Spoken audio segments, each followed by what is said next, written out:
comment on corrige. Le secteur parapublic qui va mal quand même. En termes de management, il y a beaucoup de choses à dire. Il y a les licenciements, par exemple, les SNHLM. C'est quand même extraordinaire, le Grand Théâtre. On en a parlé hier avec le ministre Dianté. Qu'est-ce que ça dit, ces licenciements puis réintégration? Ça veut dire que, est-ce qu'on a les hommes qu'il faut à la place qu'il faut, pour reprendre la question que j'ai servie hier d'ailleurs au ministre? En fait, je suis surpris que... Je pense qu'on va aller de la politique, on va tourner autour du pot. Oui. J'ai entendu Sarré, je pense, qui a parlé des licenciements aux HLM. Il a dit qu'il était surpris de voir 25 personnes, certains ont 25 ans d'ancienneté licenciés. Je pense que Boucal aussi en a parlé, du Grand Théâtre. Oui. Vous savez, je pense qu'on doit tous être très vigilants, éviter ce qu'on appelle la manipulation. Ces deux ministres en ont parlé parce qu'ils sont en train de vouloir accabler le nouveau gouvernement. Il faut dire les choses comme elles sont. Moustapha Sarré et Olivier Boucal. Oui. Sarré est dû être surpris.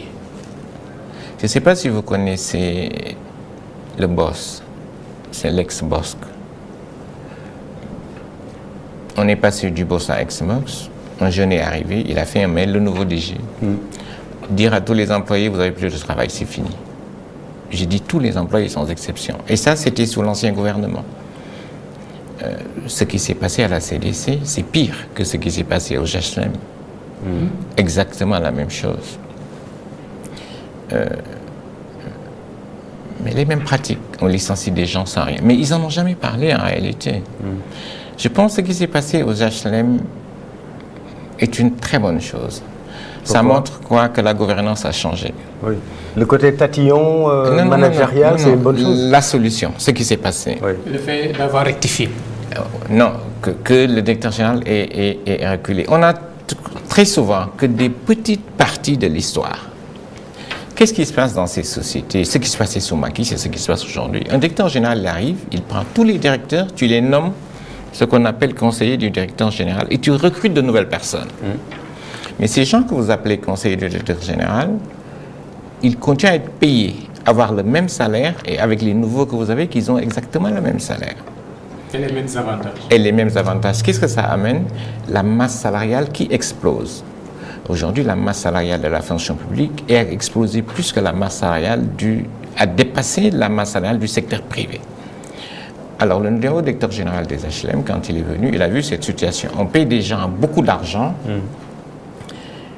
et ils ne font rien. Il a dit, je vais vous appeler pour qu'on négocie pour que vous partiez. Ils ne sont pas tombés d'accord, il a pris sa décision. Pourquoi les 9 cadres dont on parle. Ouais. Pourquoi je dis c'est une très bonne chose? Ce qui s'est passé aux HLM, c'est de l'espoir. Le directeur général des HLM l'a présenté comme une mesure de restructuration. Quand vous prenez une mesure de restructuration dans le secteur parapublic, il faut que ce soit approuvé par le conseil d'administration. Quand il a réuni le conseil, il a présenté la mesure, le conseil a dit « nous n'approuvons pas cette mesure ». Il a respecté la loi. Il est revenu et les travailleurs ont été réintégrés.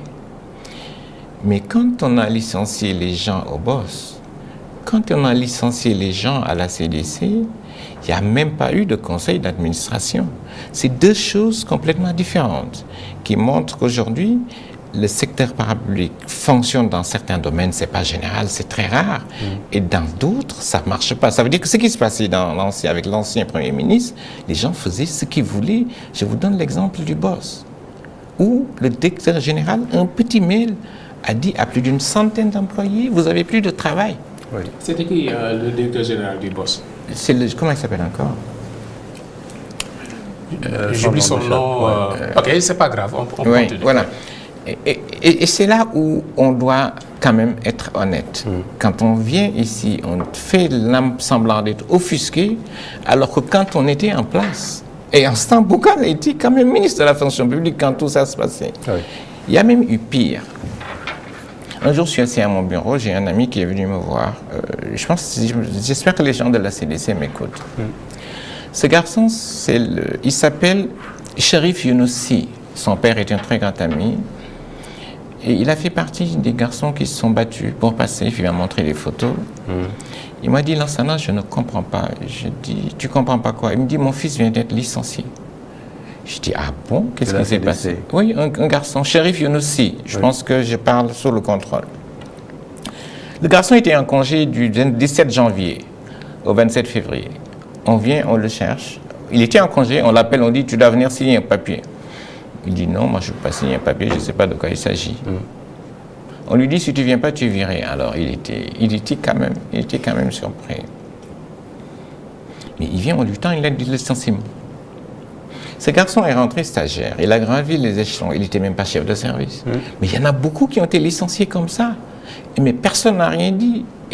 Et c'est des carrières qui ont été brisées en réalité dans le secteur parapublic.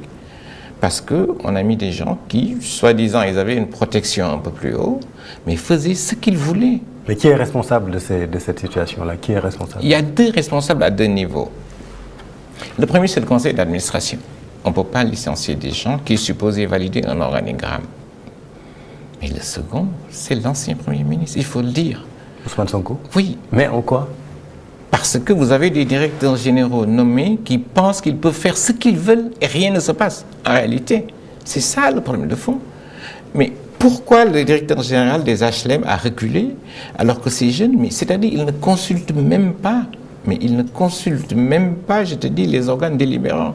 En réalité, le gros problème, il est à ce niveau-là. C'est ça. Ouais. Maintenant, avec Aminou Lo, il ne devait même pas s'impliquer. Aminou ne devait même pas s'impliquer parce que c'est des organes qui sont... Apparemment, il gère directement ses affaires. Hein. Ses licenciements. Hier, le ministre Dianté nous l'a dit sur ce plateau, lui-même, il est à la veille. Hein. Oui, mais c'est de la folie. C'est-à-dire que si les organes fonctionnaient correctement, si certains directeurs généraux ne pensaient pas qu'ils avaient une super protection pour faire ce qu'ils veulent, mais ça ne serait jamais arrivé. Et tout le monde va vous le dire.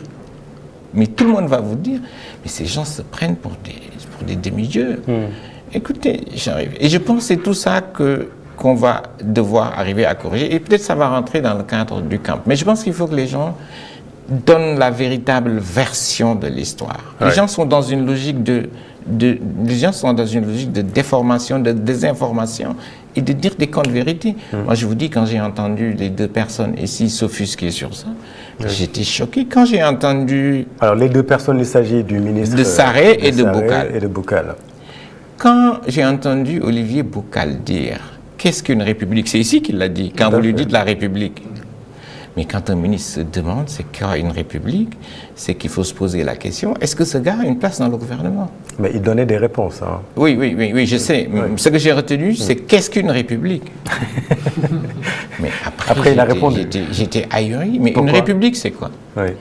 Une république, c'est un président de la République qui a des pouvoirs constitutionnels qui lui se conféraient dans le cadre du Sénégal et un Premier ministre. Une république, ça n'est pas un Premier ministre qui s'adresse aux Sénégalais pour leur dire qu'il n'y a pas d'autorité dans ce pays. Une république, ce n'est pas un Premier ministre qui se prononce sur la guerre Iran contre les États-Unis en mettant en danger toute la géopolitique du Sénégal, la position du Sénégal. Une république, c'est surtout pas un Premier ministre qui prend l'avion présidentiel et qui va se promener. Le président vient des États-Unis, tu prends l'avion présidentiel, tu vas en Chine. Mais pour dire tout le contraire de ce qui a été dit. C'est ça une république, en réalité. C'est pas ça une république. Et c'est ce que nous avons vécu pendant un certain temps. Avec des raisons sur lesquelles je pense que nous allons revenir assez rapidement. C'est ce qui vous fait dire que Ousmane Sonko, pour ne pas le nommer, n'a jamais choisi la république? Il a toujours choisi une